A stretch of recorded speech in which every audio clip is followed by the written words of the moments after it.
2 years ago, I finally had the time and the opportunity to pursue a long awaited dream. And my dream was to climb Island Peak, a 20,300 foot peak in Nepal. Now, I realize not everybody has dreams like that, particularly for a woman who's 63 years old. But I love climbing mountains, and this one was going to be my biggest one. I had some big doubts about my ability to do a peak of this magnitude and at this age. In fact, the small group that I was in, people were half my age, and that didn't help with my doubts. But Walt Disney said, if you can dream it, you can do it. And I kept those thoughts right here. As we reached the base of Island Peak at 16,000 feet, I was so excited to be this close to fulfilling my dream. But I was also really nervous in anticipation of what lies ahead. Our climbing guide had awakened us at midnight to finish packing, and off we went in the night at 1 a.m.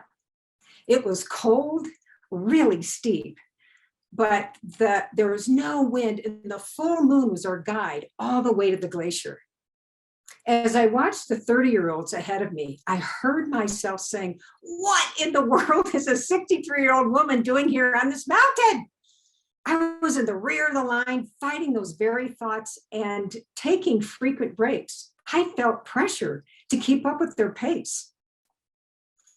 At sunrise, we were now on the glacier, moving across with ropes, crampons, and ice axes. In an hour, we saw the summit. But what stood between us and the summit was this 300-foot head wall of snow and ice, about the size of a football field. And it was daunting to see.